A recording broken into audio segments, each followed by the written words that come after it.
del eje intestino-cerebro, algo que por mucho tiempo fue como una teoría, una sospecha, pero que hoy no solamente está ya comprobado, sino que nos invita a estar abiertos a más, porque todavía vamos a seguir escuchando más de la microbiota intestinal y de esta conexión con el cerebro. Pero de microbiota hay mucho que hablar y no nada más de estas interacciones con la función cerebral.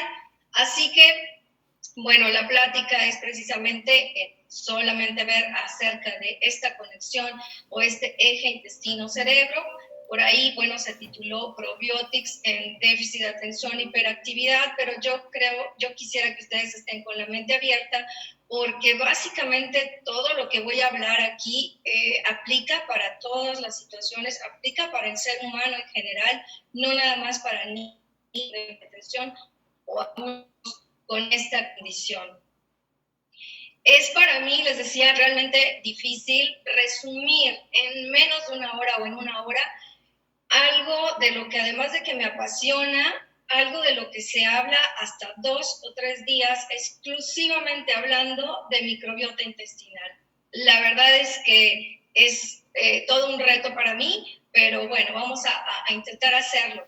Hay mucho, vamos a hablar un poquito de toda esta transformación y terminamos y aterrizamos con el producto que tenemos, pero yo quiero que ustedes vean el impacto que está teniendo el redescubrir estos microorganismos en el intestino, que se hacen simposios, se hacen eventos de todo un día, de 2 o 3 días, hablando exclusivamente de microbiota intestinal.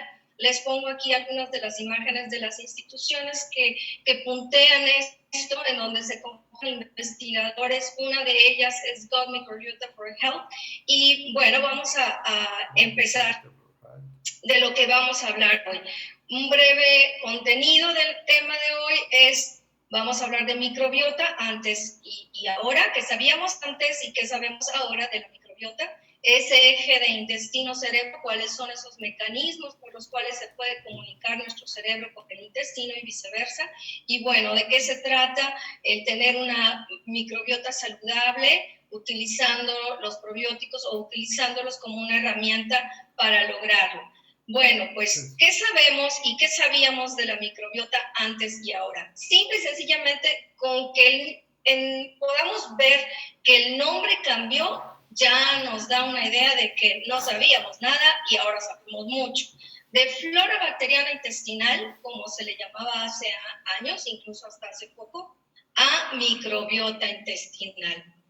No sabíamos gran cosa porque por casi 100 años esto era lo que teníamos para estudiar a los microorganismos del cuerpo humano y para estudiar los microorganismos, los microbios del intestino. Eran estas placas de Peyer, estas placas, perdón, que a lo mejor algunos de ustedes las tuvieron en la secundaria, por ahí, estos frasquitos que teníamos de agar y que realmente era una técnica de changuitos.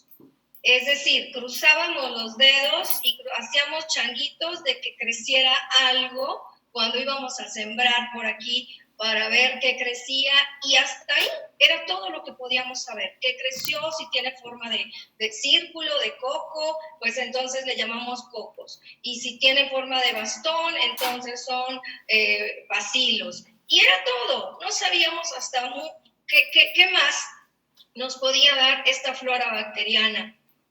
Y ahora, con la tecnología, ya no usamos tanto esas plaquitas, ya no nada más es, poner changuitos de que algo creciera, porque de hecho si no crecía nada, si yo trataba de que crecieran ahí microorganismos y no crecía nada, yo sabía que eso no significaba que no hubiera nada en aquella muestra, simplemente no se dieron las condiciones para que pudiera crecer en esa placa ahí de vidrio. Y ahora, esto que ustedes están viendo ahí es la lectura de la información genética de estos microorganismos. Imagínense, de poner changuitos hasta decir cuántos genes y cuáles genes e identificarlos.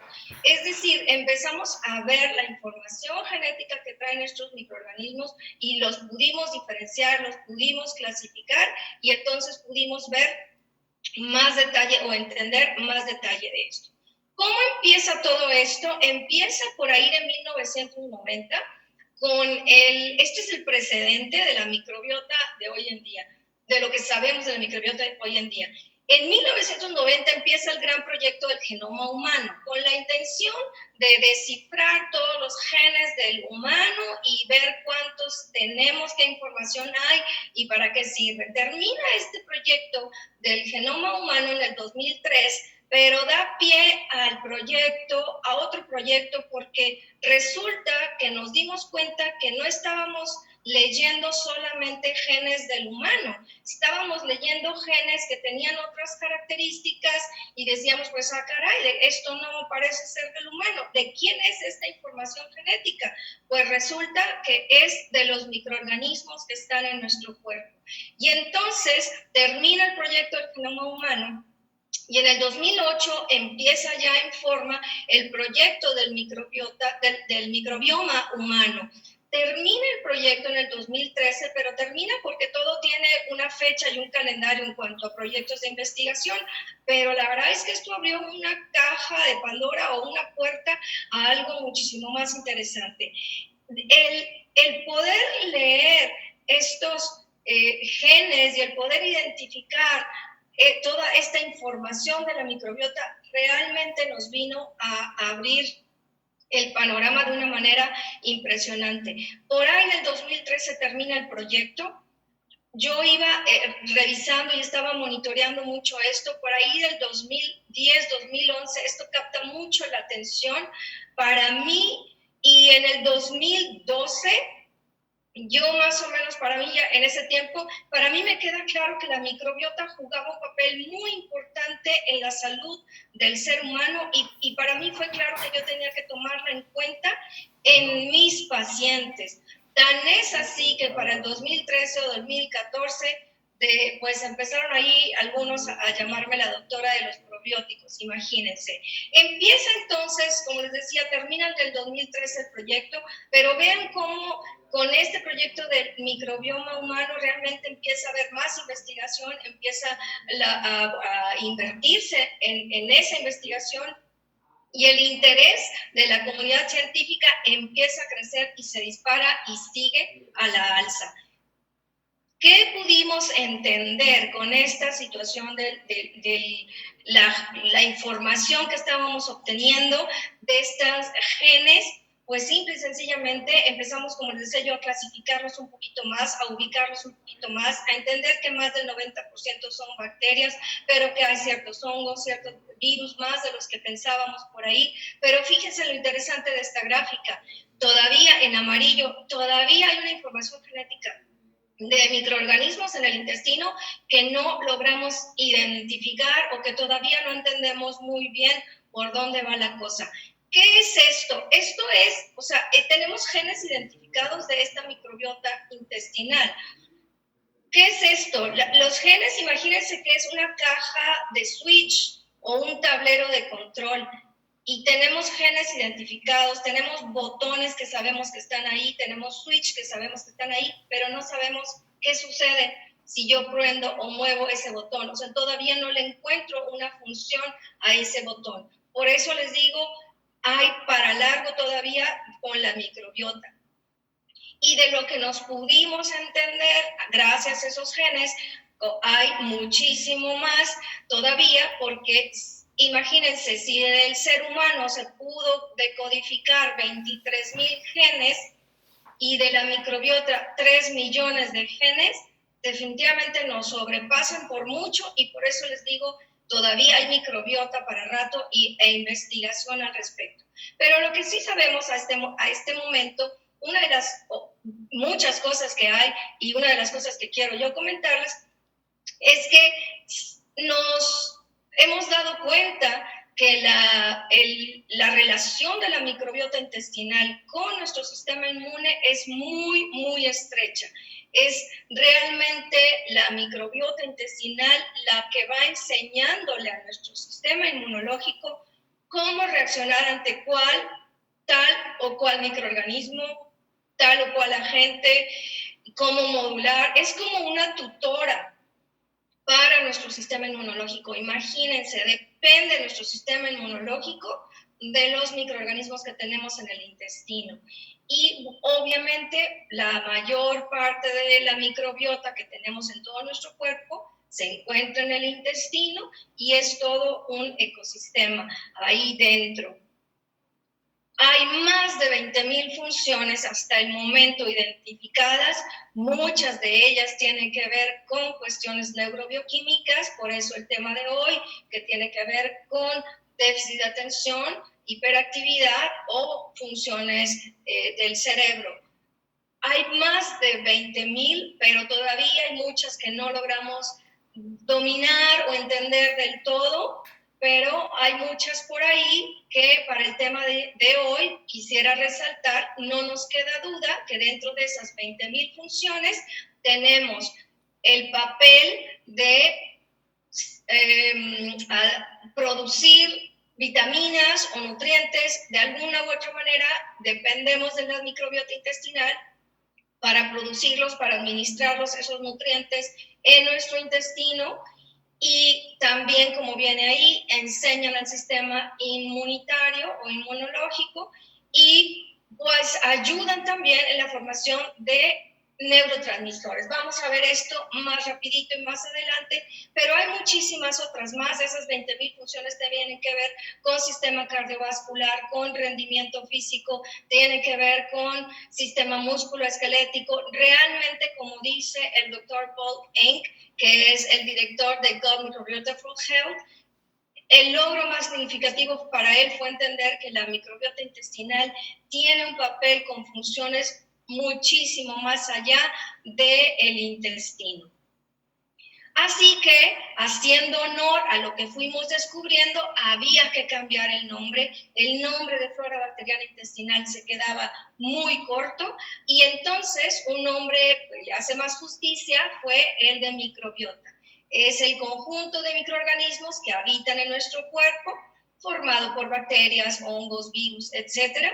Y el microbioma es todo ese hábitat, todo ese ecosistema y todo lo que implica a la microbiota, donde se incluyen obviamente sus genes y el medio ambiente. El metagenoma es esa carga genética, esa información genética que ellos traen, y el metaboloma. Esto es uno de los términos más nuevos y más recientes conforme fuimos entendiéndola mejor. El metaboloma, ¿qué es? Bueno, si entendemos y recordamos que la microbiota son microorganismos que habitan en nuestro cuerpo, pues son seres vivos, son microorganismos y seres vivos. Y como todo ser vivo, comen, digieren y excretan. Y para poder comer, para poder digerir y en las excretas, liberan sustancias, producen sus enzimas, etcétera, etcétera. Todas esas sustancias, enzimas o desechos de la microbiota se convierten en metabolitos en nuestro cuerpo, se convierten en metabolitos que empiezan a circular por torrente sanguíneo y pueden impactar de manera directa o indirecta reacciones bioquímicas. Y para el tema de hoy, de eje intestino-cerebro, pues impactan reacciones neurobioquímicas. ¿Cómo vamos estableciendo esta microbiota en nuestro cuerpo? ¿Cómo se va adquiriendo? Pues ya sabemos que desde el útero, desde el tipo de alimentación, el estilo de vida que lleva la mamá, si se somete a medicamentos, antibióticos, etcétera, todo esto va de alguna manera determinando o inclinando la balanza hacia dónde va a ir creciendo esta microbiota del bebé. Y en los primeros 2 años tenemos algunos que predominan algún tipo de bacterias, algún tipo de hongos. Esos 2 años es una etapa como de transición y a partir de los 2 años podríamos decir que ya el ser humano tiene la microbiota de adulto, por así decirlo, o la microbiota que va a prevalecer por lo menos 50 años más. Pero ¿qué va a impactar que ese equilibrio de microorganismos se mantenga o se descomponga? Pues el estilo de vida, obviamente, la dieta, el estrés y muchas otras situaciones que no voy a entrar ahorita en detalle, pero voy a mencionar las 2 más relevantes. lo más importante para yo mantener un nivel adecuado, un balance adecuado entre mis microorganismos es la dieta. No es bueno que prevalezcan más de un tipo de bacterias que de otras o que prevalezcan más hongos que bacterias. Tenemos que tener un balance y el punto de equilibrio en mi microbiota es más de las que intervienen en más funciones y menos o poquitas de las que intervienen en ciertas funciones muy específicas. Antes le llamábamos flora bacteriana intestinal mala y flora bacteriana intestinal buena. Ese nombre ya no lo usamos, también ya se queda muy corto, y le hablamos de microbiota favorable y microbiota no tan favorable o menos favorable, porque todas las necesitamos, pero en un punto de equilibrio que no es 50 y 50, sino que prevalezcan más unas que otras. Entonces, la dieta es lo más importante. Entre más variada nuestra alimentación, más vamos a mantener la variedad de estos microorganismos en la forma correcta. Y bueno, ¿esto qué tiene de importancia o relevancia con nuestros niños con déficit de atención? Pues todos sabemos que nuestros niños con déficit de atención llegan a ser selectivos en los alimentos, llegan a tener incluso una adicción por carbohidratos, llegan a hacer una predilección con pizza, gluten, harinas, azúcares y alimentos muy procesados. Y es que se vuelve un círculo vicioso porque están alimentando cierta microbiota que busca o aprovecha estos alimentos y la misma microbiota se los empieza a pedir, y por eso hay esta fácil adicción de nuestros niños y los catalogamos como selectivos. Y la otra cosa es el estrés. Y les digo, aplica esto también para adultos y para personas fuera de la condición de déficit de atención. El estrés tiene el mismo efecto sobre la microbiota que una semana de antibióticos. Nos queda claro a la mayoría de que, bueno, si estás tomando antibióticos, seguramente tu microbiota se ve afectada. Pero el estrés tiene el mismo efecto, y esto se hizo un estudio en el 2017 con personal de la Armada de Estados Unidos, que obviamente están sometidos en estrés. Y nuestros niños con déficit de atención están sometidos al estrés definitivamente. Ellos saben que no encajan, ellos saben que no logran contener emociones, no logran identificar ciertas situaciones, no logran entenderle a la maestra que va a una rapidez muy parecida a la que voy yo ahorita hablando más o menos, pero bueno, por cuestión de tiempo. Pero ellos, y lo peor de todo es que ellos se esfuerzan por entender el sarcasmo, por entender las reglas, por lograr dominar sus impulsos, y no les juega un poco en contra, y entonces obviamente ellos viven estresados. Así que son círculos viciosos que se alimentan y van desequilibrando estas poblaciones de microorganismos de nuestra especie. Tenemos el punto de equilibrio adecuado entre las favorables y las no tan favorables, se llama eubiosis. Cuando ese punto de equilibrio se rompe, es cuando le llamamos una disbiosis intestinal. Y como les menciono, el punto de equilibrio no es 50-50, no es 50-50. El punto de equilibrio realmente tiene una diferencia muy importante entre el nivel que debemos de tener de las favorables y el nivel que debemos de tener de las no tan favorables. Así que bueno, ¿cómo están los mecanismos de acción? ¿Cuáles son esa comunicación con el intestino y el cerebro? ¿Cómo sucede esto? Bueno, principalmente a través de esos desechos o de esas sustancias que los microorganismos producen para sobrevivir, para multiplicarse, o como desechos propios de su digestión o de su supervivencia. Es decir, ese metaboloma y ese metaboloma puede subir al cerebro pasa la barrera hematoencefálica, que no cualquier cosa la pasa, pero estos metabolitos lo pasan y logran llegar al cerebro, y entonces ahí pueden despertar una respuesta acerca de la modulación de neurotransmisores, mandarles modular el estado de ánimo y conducta. Y de la misma manera, el cerebro puede empezar a mandar por esta conexión, esta carretera entre el intestino y el cerebro es de doble sentido. Puede subir al sistema nervioso y baja del sistema nervioso, y entonces el cerebro también por torrente sanguíneo o por otras vías, pero una de las más identificadas también es por el nervio vago, puede mandar señales que van a modular la motilidad del intestino, modular la secreción de ciertas sustancias, absorción de nutrientes, etcétera, etcétera. Entonces, esta es una carretera de doble sentido entre el intestino y el cerebro, ya sea a nivel de torrente sanguíneo o ya sea por terminaciones nerviosas, principalmente por el nervio vago. Y entonces, ¿cuáles son los metabolitos que viajan en esta carretera de doble sentido? Bueno, pues tenemos ácidos grasos de cadena corta, principalmente butirato o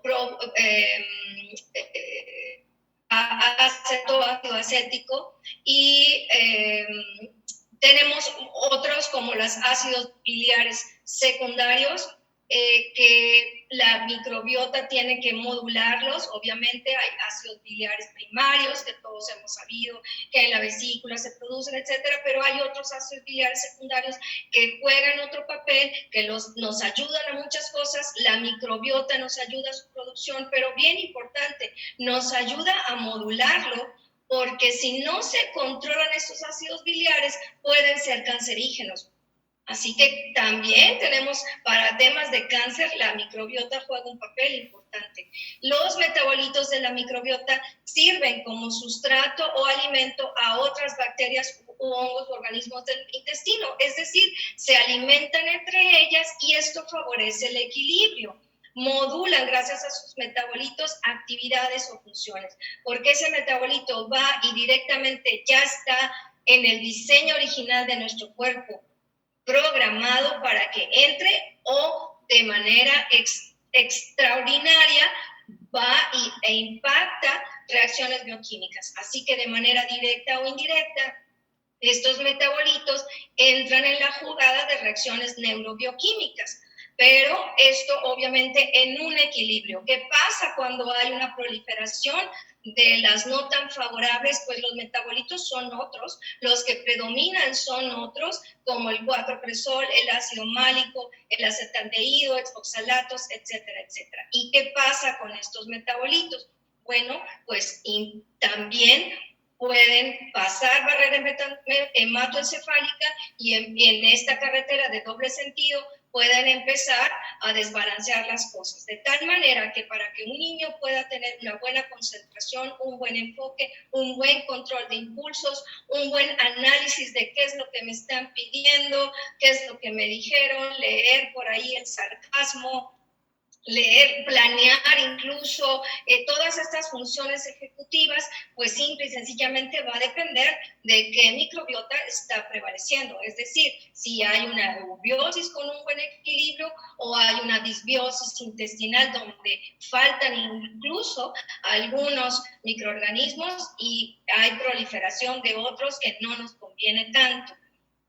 ¿Y dónde empieza todo esto? Pues todo esto empieza en el intestino, podríamos decirlo, y es porque si ya hay un desequilibrio, se rompe la primera barrera a nivel del intestino, que es la primera barrera inmunológica, porque en el intestino, que es el cuerpo más relacionado con la función inmunológica, se encuentra más del 70% de estos soldados de este ejército llamado sistema inmunológico. Si yo tengo un desbalance, si yo tengo una disbiosis intestinal, evidentemente mi sistema inmunológico va a decir y va a captar que algo no está bien, que tengo esta bacteria o este hongo a más del nivel normal y algo empieza a pasar.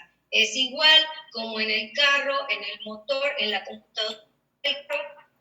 Cuando algo está pasando con el aceite, cuando tengo más nivel de algún aceite o residuos o algo que no debe de estar por arriba de determinado nivel, se empiezan a prender foquitos en la computadora del carro y es una alerta para que yo tome acción. Es igual, se empiezan diferentes células del sistema inmunológico a despertar, entonces tienen unas señales mayores y entonces cuando se rompe este equilibrio, pues ya no tenemos la buena producción de neurotransmisores, empezamos a tener más producción de sustancias inflamatorias y entonces el cerebro empieza a entender ahí y nuestro organismo empieza a entender que algo está pasando y trata de volver al equilibrio de la manera que él sabe, y desafortunadamente la manera en que el cuerpo responde ante algo que él cree que es agresión es con más inflamación y entonces tenemos una situación ahí ya fuera de control. Así que podemos ir resumiendo cómo funciona este sistema intestino-cerebro. Bueno, pues cuando hay un equilibrio de la microbiota, la barrera intestinal está bien, está normal, yo tengo una eubiosis, tengo una adecuada diversidad de microorganismos, estoy produciendo ácidos grasos de cadena corta como el butirato, que tiene mucho que ver con integridad de sistema nervioso, integridad de pared intestinal e incluso con funciones neurobioquímicas, obviamente también con neurotransmisores. Tengo un buen aprovechamiento de nutrientes y una buena producción de ciertas vitaminas que deben de llevarse a cabo en el intestino y las barreras están funcionando bien. La barrera intestinal y la barrera hematoencefálica y no pasa lo que no debe de pasar. Sin embargo, cuando hay un desequilibrio o una disbiosis, definitivamente empieza una respuesta inflamatoria, la pared intestinal se inflama y tenemos diversidad deficiente de microorganismos. ¿Y esto en qué se traduce? Menos ácidos grasos de cadena corta, menos butirato, más estrés oxidativo, más reacciones de hidrógeno de sulfato, que es inflamación, más sustancias proinflamatorias, y esto empieza a alterar la neurobioquímica de nuestro organismo. Cuando todo está bien, en la eubiosis hay una integridad del epitelio, del intestino, una buena respuesta inmunológica, una buena producción de energía y un balance energético adecuado, una buena producción de neurotransmisores. La historia es muy diferente cuando hay una disbiosis intestinal. Hay una prevalencia de metabolitos que van a terminar alterando la neurobioquímica. ¿Cómo cuáles? Puedo hablar mucho de eso, el tiempo no nos da y no es la intención de esta plática, así que me voy a ir más rápido todavía. ¿En qué reacciones neurobioquímicas? Bueno, muchas, pero aquí les presento muy rápidamente el ciclo de la metilación.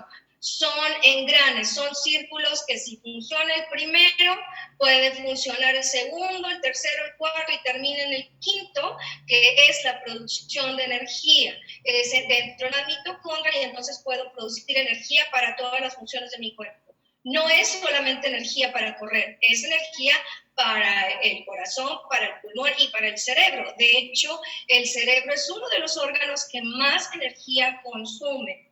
¿Qué pasa entonces con los metabolitos cuando mi microbiota está bien y está equilibrada? Bueno, entonces este ciclo de la metilación, que tiene mucho que ver con procesos neuronales, pues funciona bien. Y entonces todo funciona y puedo tener el glutatión, que es un potente antioxidante cerebral, y ahí me ayuda además a eliminar mercurio y plomo y me ayuda a muchísimas otras cosas.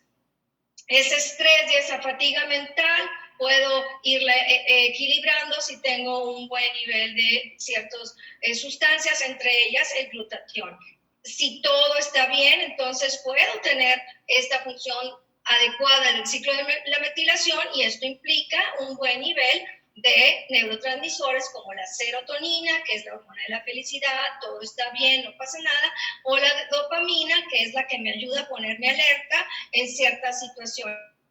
Pero modular, secretar o aprovechar otros nutrientes que tienen que ver también con funciones cerebrales. Hay mucho más de esto de la metilación, todo esto está ligado a ella y no me detengo en esto.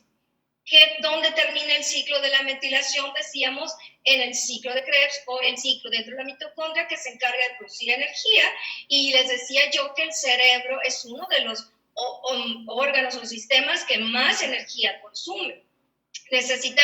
Un niño necesita mucha energía en sus primeros 2 años para que el cerebro crezca, y un niño necesita mucha energía para que se hagan esas improntas neuronales, esas conexiones neuronales, y el niño pueda enfocar, el niño pueda aterrizar en conceptos, y el niño pueda hablar, etcétera, etcétera.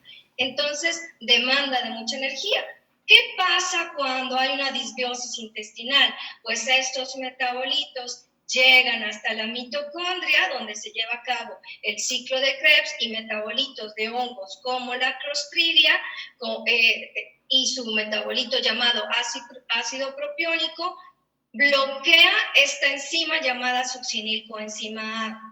Nuestros niños con déficit de atención, nuestros niños con trastorno del neurodesarrollo tienen disbiosis intestinal, eso está comprobado, hay una gran posibilidad de que ellos tengan una disbiosis intestinal, y los microorganismos que más comúnmente encontramos es la Clostridia y es la Cándida. Los metabolitos, o algunos de los metabolitos de Cándida, porque son más de 70, son el ácido málico y el ácido tartárico.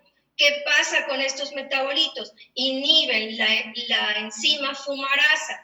Bueno, háblemelo en español, doctora. Bueno, es que estos metabolitos terminan impidiendo la adecuada producción de energía, y la mitocondria sufre además, y nuestro cuerpo es muy sabio, dice, a ver, si tengo, como todos, tengo poquito dinero, pues el dinero lo voy a utilizar en las cosas básicas, los servicios para que no me corten el agua, la luz, etcétera. Y el cambiar la computadora, cambiar el carro, va a esperar. Es lo mismo que va a hacer nuestro cerebro cuando tiene poca producción de energía o la tiene comprometida. Dice, bueno, se va la energía a funciones vitales, pero no me pidas energía para concentrarme, energía para controlar impulsos, etcétera, etcétera. Y bueno, otra forma en que los metabolitos nos bloquean el ciclo de la metilación es por el residuo de la fermentación, que son los alcoholes. Cuando fermentamos azúcar, uno de ellos es el acetaldehído, y viene nada más y nada menos a ponerle una piedra en el primer engrane. Así que todo esto se detiene. Obviamente ya no voy a tener glutatión, obviamente ya no voy a tener los neurotransmisores, y no nada más es tener la buena producción o una producción equilibrada entre los neurotransmisores excitorios inhibitorios, entre serotonina o dopamina, sino que se degraden también, porque necesito degradarlos, si no voy a estar en un estatus muy elevado de alguno, porque el otro no logra entrar en juego.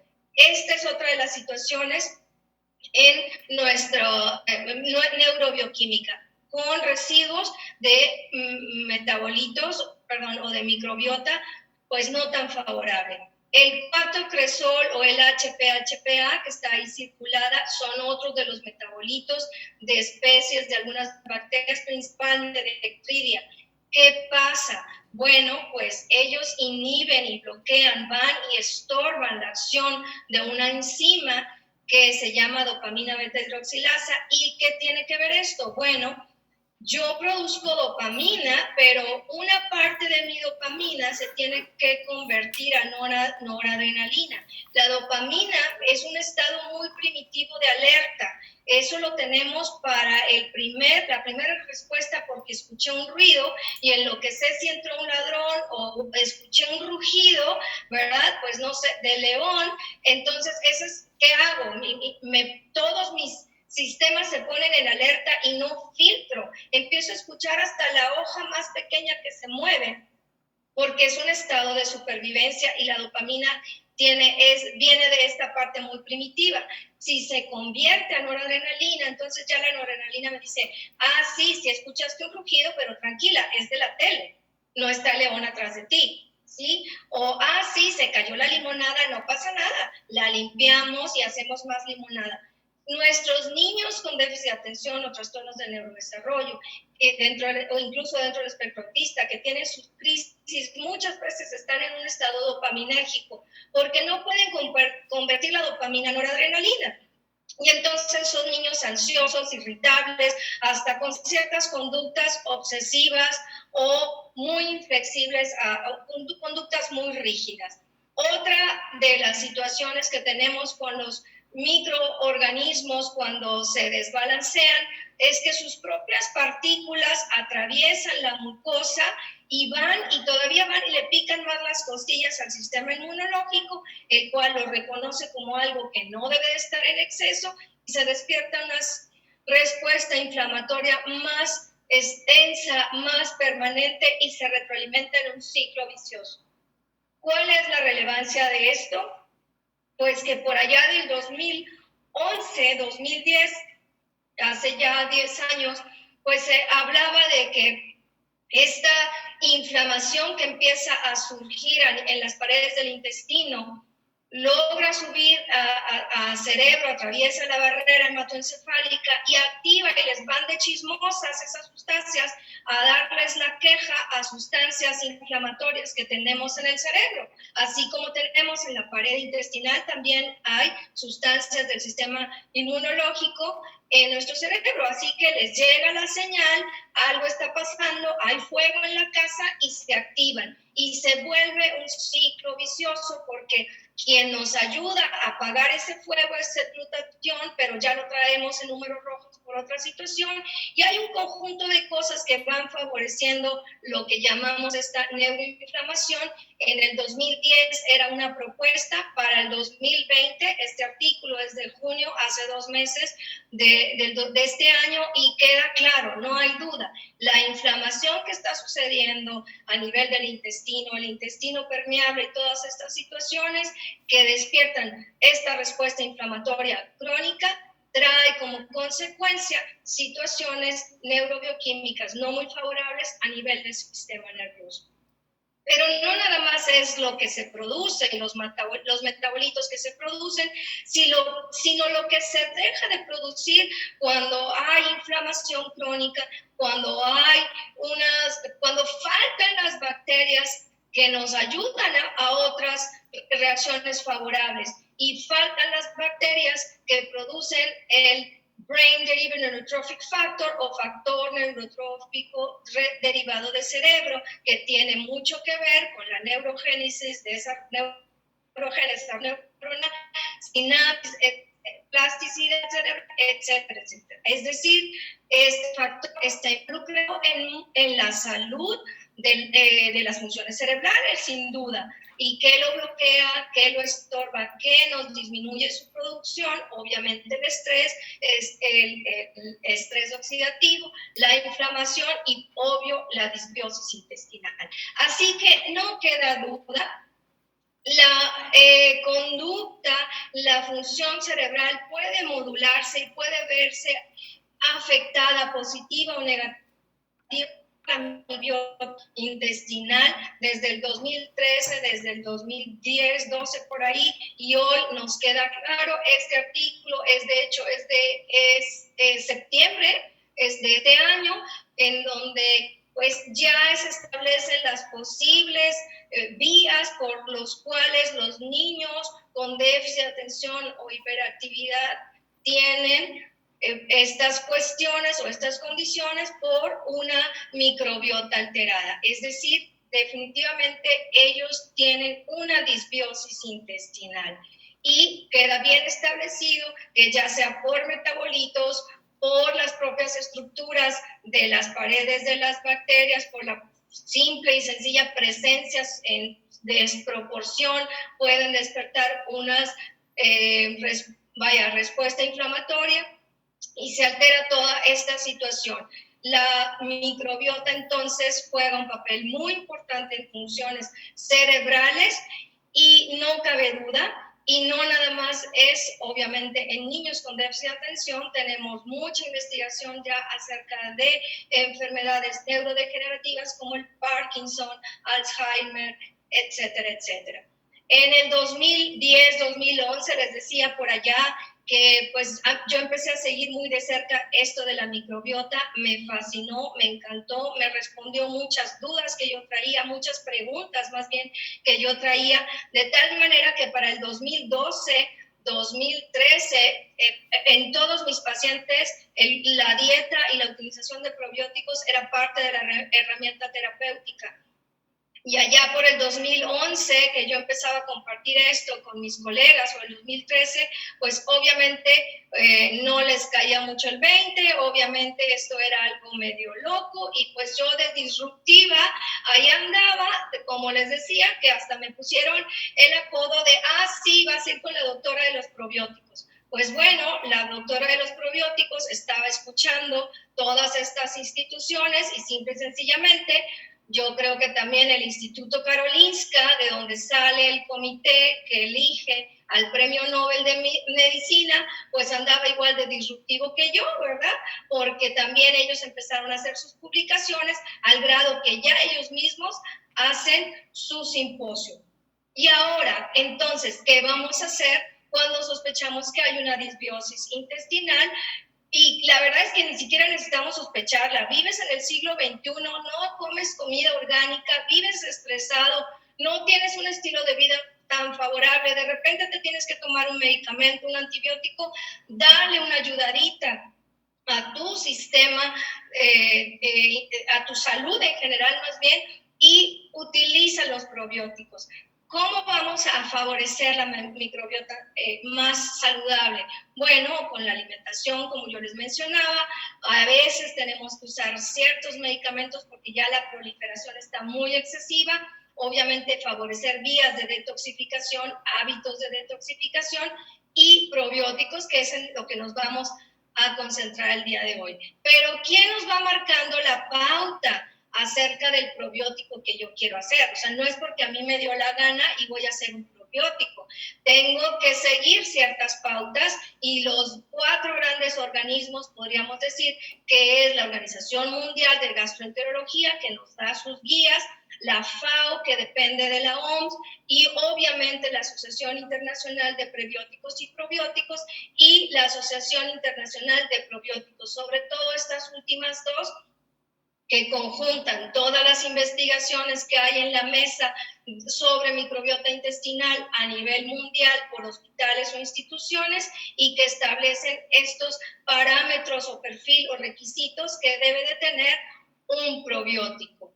Básicamente ellos empiezan para unificando conceptos, y probióticos se le llama toda aquella preparación de microbios vivos que están relacionados con especies humanas, obviamente, y que se ha demostrado en laboratorio, en investigaciones científicas, que verdaderamente juegan un papel a favor de la salud del ser humano, y ahí tenemos algunos ejemplos. Y prebióticos, pues es simple y sencillamente las sustancias alimenticias o el alimento que yo voy a ponerle a mi preparación para nutrir esos microorganismos y que se mantengan vivos, obviamente. Y básicamente las guías que ellos nos dicen es que si yo voy a hacer o formular un probiótico, tengo que expresar la cantidad de las cepas o de las especies en unidades formadoras de colonias. Créanme que ustedes creen que a lo mejor esto no tiene sentido, pero yo me he encontrado probióticos en el mercado que los mencionan con gramos, tantos gramos de, y ellos no saben, ni siquiera están en la jugada. O sea, un probiótico que te dice, trae tantos gramos, ni siquiera está en la jugada. Obviamente ellos nos dicen que tenemos que especificar género y cepa, especie y cepa. Ahorita vamos a ver eso. Contener bacterias vivas, obviamente, porque yo lo que quiero es sembrar microorganismos que crezcan, se reproduzcan y me ayudan a equilibrar esa disbiosis o a romper esa disbiosis. Y esos microorganismos que yo le voy a poner tienen que tener la dosis adecuada hasta el final de la vida útil. No se vale que yo diga trae 10 billones, 100 billones, pero no trae la suficiente alimento, no trae el suficiente prebiótico o el empaque o almacenaje no es el adecuado y para cuando yo me lo como y llega al intestino ya no van ni 5 billones. Tiene que especificar condiciones de almacenamiento recomendadas o si no las especifica, entonces ellos sugieren, bueno, utiliza probióticos, cepas o especies que no necesiten refrigeración. Eso sería lo ideal, es lo que ellos sugieren, precisamente pues para que todo esté bien equilibrado y realmente pueda ser de utilidad para quien lo consuma, porque no se vale que tú estés utilizando cepas que tienen que estar refrigeradas y ahí le vas a poner refrigérala, pero en todo el transporte está muy vulnerable a cambios de temperatura. Entonces, de preferencia, ellos nos dicen, formula un probiótico que no necesite refrigeración, ni cuestiones de almacenamiento muy específicas o delicadas. Y bueno, obviamente ya decíamos que se haya comprobado que lo que tú le vas a poner ahí, el lactobacilo que tú le vas a poner ahí, es que realmente sea de la cepa que se utilizó o se investigó. ¿Y qué más nos dicen? Pues ellos, los de la Asociación Internacional de Probióticos, pues que definitivamente podemos pensar en un beneficio directo para nuestra salud, el consumir probióticos o prebióticos, que son pues alimentos, ¿verdad? O probióticos ya en un envase, en una formulación, y definitivamente podemos esperar un beneficio y mejorar cierta sintomatología cuando los consumimos. Esto no lo digo yo, esto estoy diciendo lo que dice nada más y nada menos el doctor Patrick Scani, que fue otro de los disruptivos que allá hace 20 años empezó a decir, aquí hay algo. Ni siquiera estaba el proyecto del microbioma humano cuando este doctor ya estaba diciendo, hay que ponerle más atención y por aquí tenemos una situación importante en la salud de los seres humanos. ¿Qué tenemos nosotros en la mano hoy en día? Y en verdad que esto me emociona de una manera que ni se imaginan. Probiotics de Nutrify o Nutrify de Arix sin duda cumple con todos los requisitos y más. Estoy estudiándolo desde hace ya buen par de semanas y me doy cuenta que cumple con los requisitos y más, y es algo que en lo personal yo esperaba desde hace mucho. No solamente cumple con los requisitos, sino que además trae extras o supera expectativas, no trae gluten, no trae ninguna agente contaminante, no están modificados, no traen sustancias por ahí en las que alguien pueda ser sensible, como lácteos o soya, y hay 20,000 millones de colonias formadoras, de cepas formadoras de colonias, aseguradas o garantizadas sin duda hasta el final de la capsulita que se deshace en nuestro intestino. Trae 15 cepas, decimos 15 cepas, realmente son 15 especies, pero pues es más fácil decirlo como cepa, porque cepa es el numerito.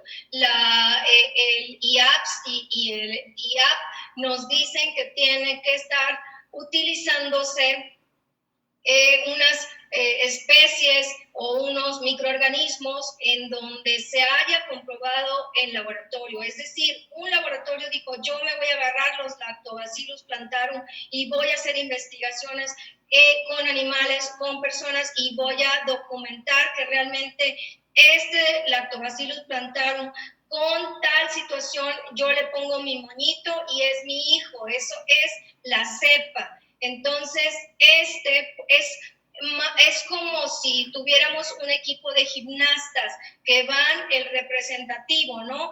De gimnastas, bueno, o el representativo de cualquier deporte que ustedes quieran. Y bueno, pues tenemos el representativo de la academia Giros, ¿no? Bueno, pues obviamente todos esos son niños y hay niñas y hay niños y hay de diferentes edades y todo, pero yo tengo el bueno comprobado, o los 2 o 3 de todo mi equipo, son mi carta fuerte para el salto de caballo, para esto, para lo otro. Bueno, esa es la cepa.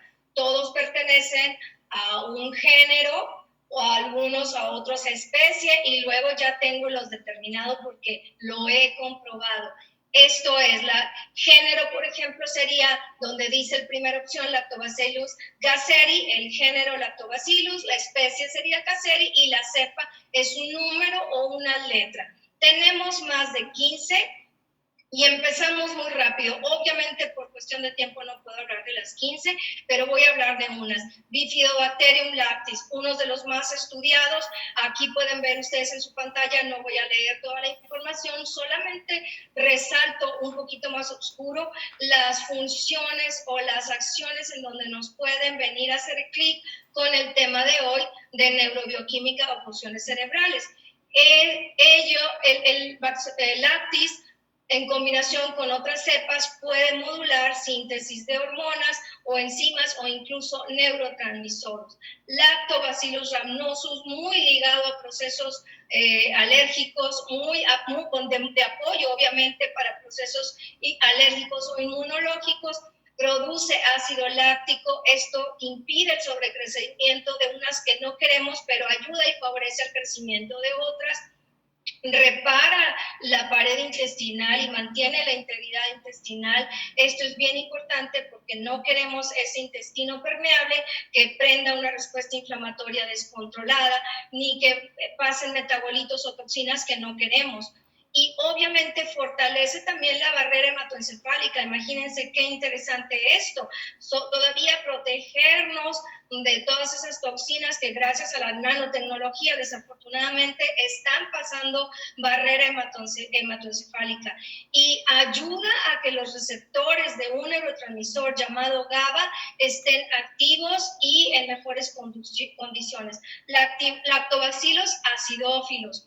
Lo más relevante para el tema de hoy es que ayuda a mantener los niveles de colesterol, tanto en su producción y también a captar nutrientes y todo lo que tenga que ver con todo esto. ¿Cuál es la relevancia del colesterol? No lo mencioné por falta de tiempo, pero el colesterol es muy importante para la salud mental. Sabemos lo malo y estamos atiborrados de información acerca de lo malo de traer el colesterol elevado, pero no nos llega la información de lo malo que es traer el colesterol bajo.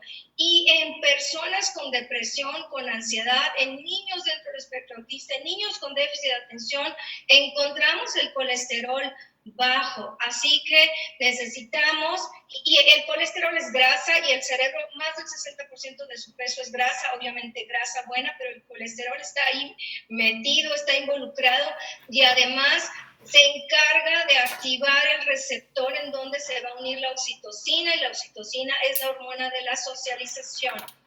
Lactobacillus plantarum, para el tema de hoy, ayuda a la producción de ácidos grasos de cadena corta, que entre otras cosas alimentan a otros microorganismos y ayudan entonces al equilibrio.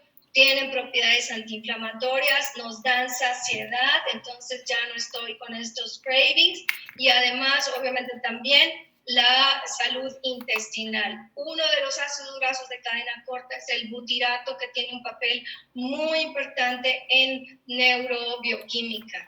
Pero eso no es lo que a mí me llamó la atención del probiotics. Ahora viene lo bueno, en verdad. ¿Por qué? Porque todas estas cepas que yo estuve hablando ahorita rápidamente, hasta cierto punto las encontramos, son como los más comunes. Sí, son como los M&M's verdes, amarillos y cafés.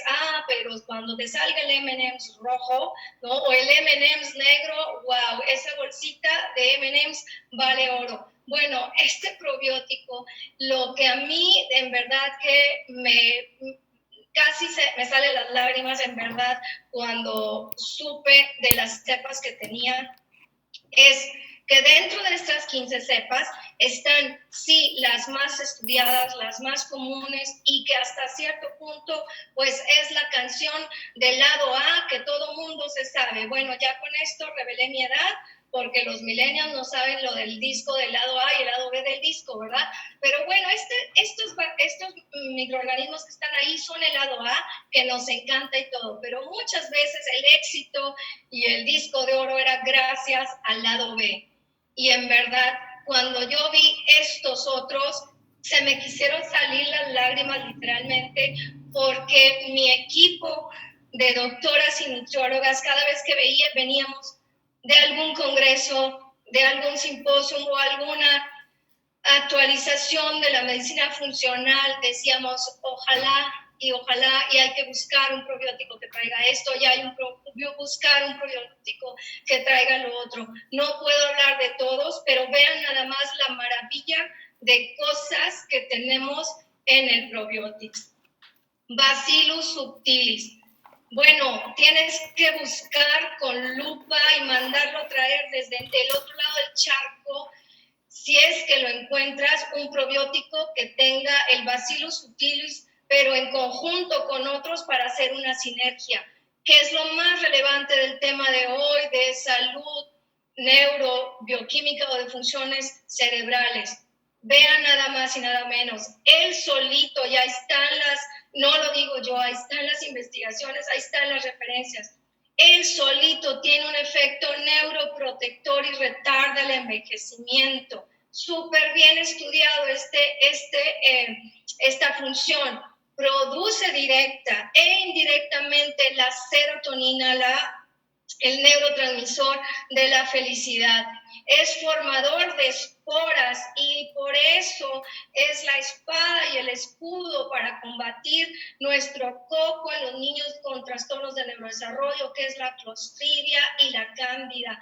Y la Cándida se le llama hongo oportunista porque todo lo va a agarrar a su favor y batallamos mucho. Bueno, pues yo creo que ustedes cuando se les humedece la casa o cuando tuvieron ahí una situación de humedad y crecieron los hongos, terminas mejor pintando otra vez la casa o deshaciéndote de esa ropa que ya se hongueó, como le decimos, porque los hongos son así de terco.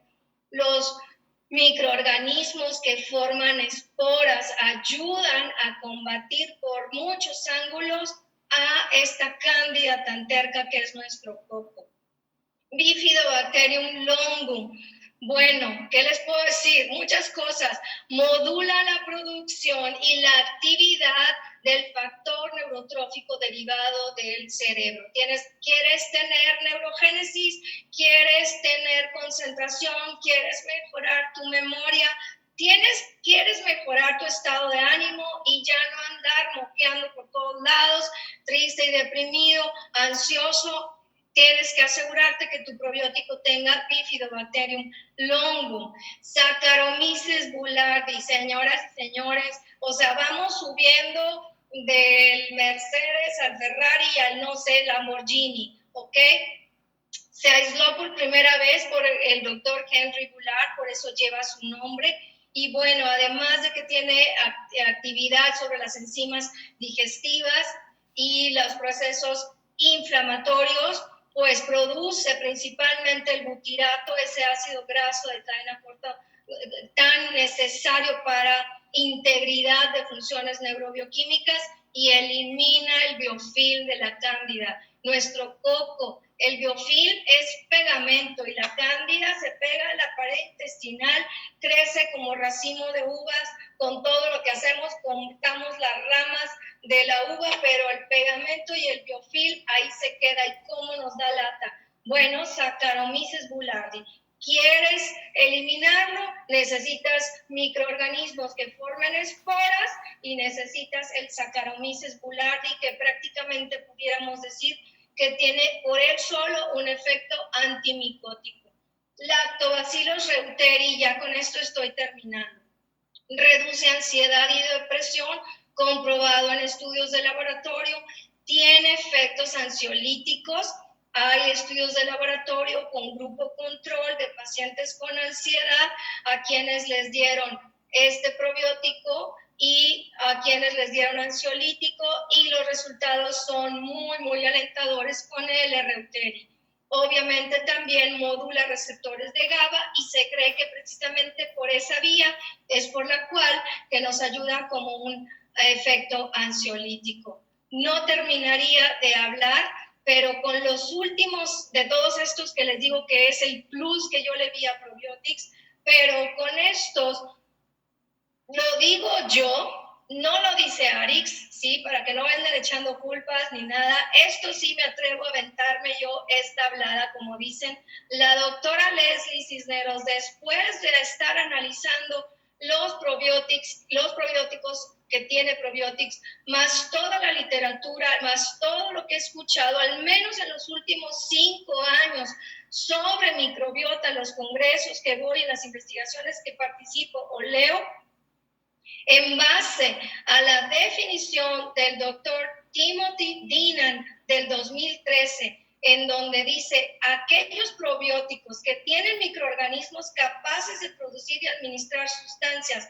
neuroactivas y que actúan sobre ese eje intestino-cerebro, les podemos llamar psicobiotics. Y él en el 2013 lanza por primera vez, introduce por primera vez ese término. Y nos dice, son microorganismos que tienen comprobadamente en laboratorio un efecto sobre la producción, administración, modulación o degradación de neurotransmisores como la GABA, la serotonina, como el factor glutamato, o el BDNF, y que además, por obvias razones, desempeñan un papel muy importante en este control de procesos excitatorios o inhibitorios de funciones neurobioquímicas, en estado de ánimo, funciones cognitivas, aprendizaje y procesos de memoria. Entonces yo, la doctora Leslie, en base a lo que sé que declara el doctor Timothy Deenan, les digo, desde hace por lo menos 5 años, y lo que estoy viendo con estas cepas que están en Probiotics, yo puedo decir, y les digo, me aviento esa hablada, que cumplen el perfil del concepto de psicobiotics, muchas de estas cepas que contiene el probiotics, de acuerdo a lo que declara el doctor Deenan. Esta es la maravilla que tenemos en nuestras manos, y obviamente, como les digo, me faltó hablar del Lactobacillus fermentum, del Thermophilus, ya hay tela para a lo mejor otra plática, y hablaremos de microbiota y síndrome metabólico, microbiota y problemas cardiovasculares o resistencia a la insulina, etcétera, etcétera. Pero por hoy yo con esto termino. Tenemos sin duda un probiótico que, en base a lo que postulan los investigadores y los que saben de esto, sobre la propuesta de lo que debe conjuntar un probiótico para que realmente sea dentro de la utilidad y dentro del concepto que ellos mismos proponen, la IAPS y la IAP, pues es que ese compuesto debe conjuntar la voluntad y el interés de los científicos que quieren generar un cambio, que en base a lo que hay ya en la ciencia actual y al día, utilizarlo con un propósito positivo y benéfico para la sociedad. Si eso se conjunta con una industria que tiene el interés de producir o de fabricar productos accesibles a la población y que cumplen con esas declaraciones ya establecidas, y siguen a las regulaciones de los que saben y nos van guiando en esto, tenemos entonces un producto muy favorable y prometedor y de calidad para los consumidores. Yo lo vi y yo lo veo, y esto también lo digo yo.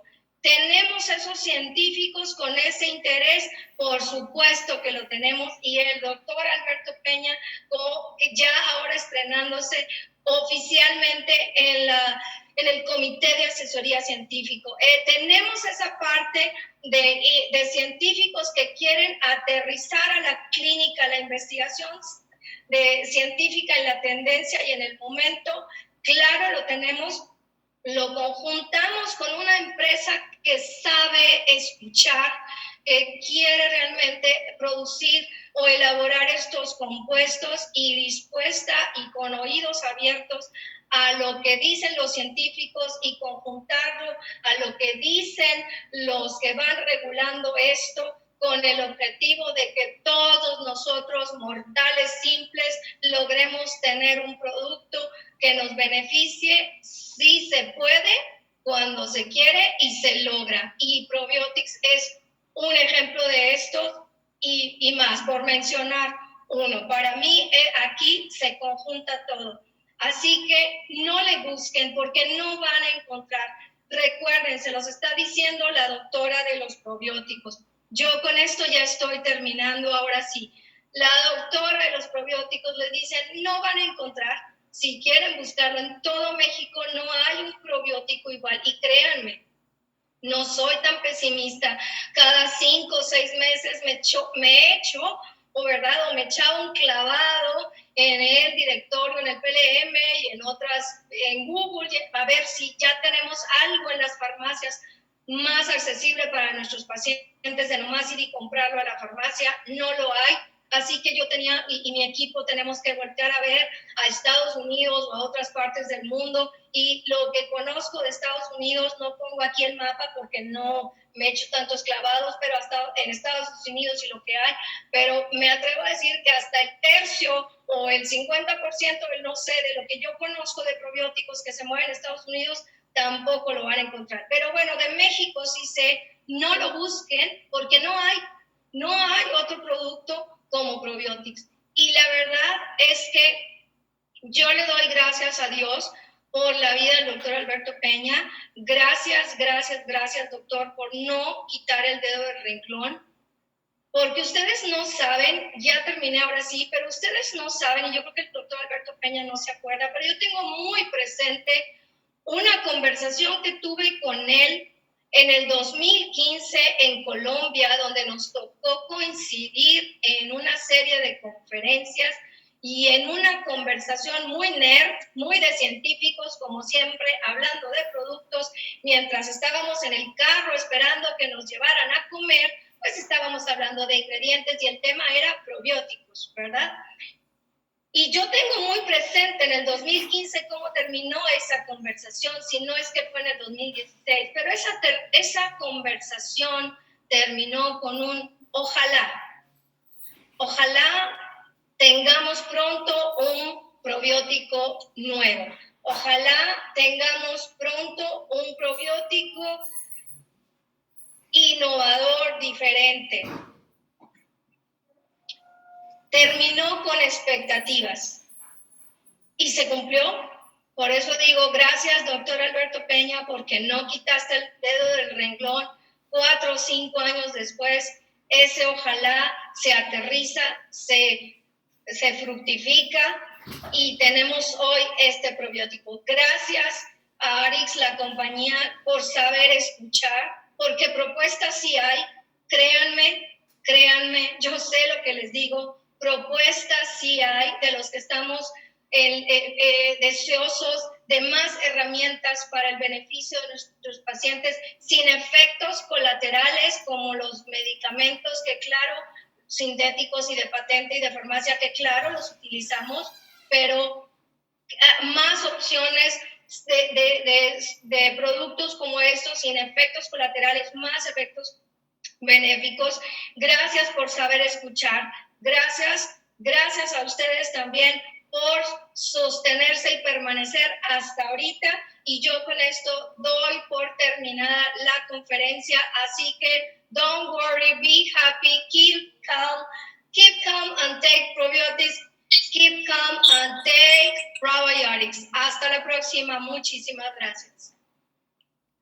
Bueno, mi queridísima doctora Leslie, creo que todos coinciden, ha sido algo maravilloso, impresionante. Súper agradecidos contigo por esta plática tan nutrida, con todo lo que nos regalaste de información el día de hoy. Ya todos, ojalá te des el tiempo de ver estos comentarios, todos están